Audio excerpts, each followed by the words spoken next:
வணக்கம் மக்களே, உங்கள் வில்லேஜ் தங்கச்சி. இன்னைக்கு ஆவாரம்பூவில் பாயாசம் எப்படி செய்யறதுன்னு வாங்க பார்க்கலாம். இப்போ ஆவாரம்பூவை கிள்ளி எடுத்துக்கலாங்க. ஆவாரம்பூவை இலையெல்லாம் கிள்ளி எடுத்துக்கலாங்க. அதில் இருக்கிற காய்கள்லாம் வேண்டாம். ஆவாரம்பூவில் பார்த்திங்கன்னா பூச்சியெல்லாம் இருக்குங்க, பார்த்து கிள்ளி எடுத்துக்கலாம். இது மாதிரி ஆவாரம்பூ சுகருக்கு ரொம்ப நல்லதுங்க. இதை பொடி பண்ணி சாப்பிட்லாங்க, அப்படியே பச்சையாக சாப்பிட்லாங்க, டீ போட்டு குடிக்கலாங்க.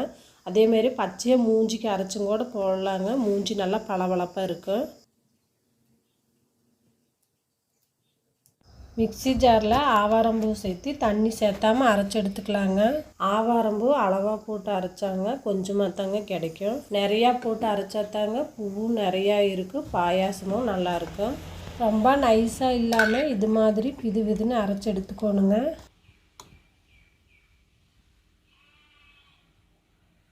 கடாய் காஞ்சிருச்சு, 4 ஸ்பூன் நெய் சேர்த்துக்கலாங்க. நெய் நல்லா காஞ்சிருச்சு, 10 பல் முந்திரி சேர்த்துக்கிறேன். திராட்சை சேர்த்து நல்லா வணக்கிக்கலாங்க.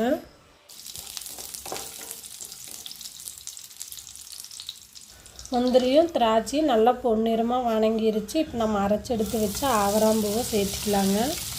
ஆவராம்பூ அரைச்சி போடணும் இல்லைங்க, நீங்கள் முழுசாங்க கூட போட்டு நெய்யில் நல்லா வணக்கிக்கலாம். அடுப்பை சிம்மில் வச்சு நெய்யிலேயே நல்லா பூவை வறுத்து எடுத்துக்கலாங்க. ஆவராம்பூ நல்லா வணங்கிருச்சு. இப்போ இது எடுத்து அந்த பறம் வச்சிடலாங்க. கடாய் வச்சுருக்கிற அரை செம்பு தண்ணி சேர்த்துக்கிறேங்க.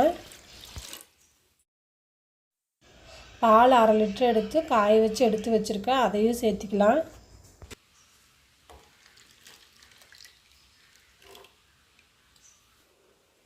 நூற்றி 50 கிராம் பாசிப்பயிறு எடுத்துருக்கேன், அதையும் சேர்த்துக்கலாம். நல்லா தொலாய் விட்டுக்கலாம். பருப்பு நல்லா வேகட்டுங்க. பால் பார்த்திங்கன்னா பொங்கி போயிடுங்க. அடி பிடிக்காமல் நம்ம கலக்கி விட்டுட்டே இருக்கணுங்க. இங்கே பாருங்கள், பாசிப்பயிறு அரை வேக்காடு வந்துருச்சு. ஒரு 5 நிமிஷம் வேகட்டும். பாசிப்பருப்பு நல்லா வந்துருச்சுங்க. இப்போ நல்லா தொலாய் விட்டுக்கலாம். பால் நல்லா கெட்டியாயிடுச்சுங்க. நம்ம வணக்கி வச்சு ஆவரம்பூ சேர்த்து கைவிடாமல் கலக்கலாங்க.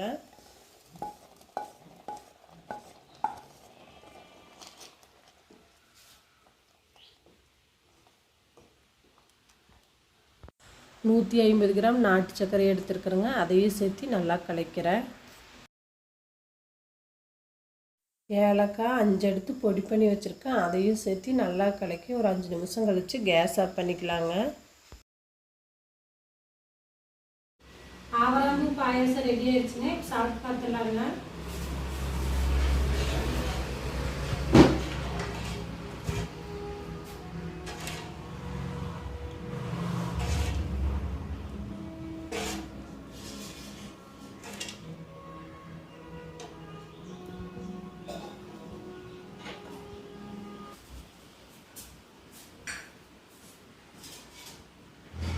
ஆவாரம்பூ பாயாசம் ரொம்ப நல்லா இருக்குதுங்க, எந்த கசப்புமே இல்லை. இது மாதிரி நீங்களும் செஞ்சு பாருங்க.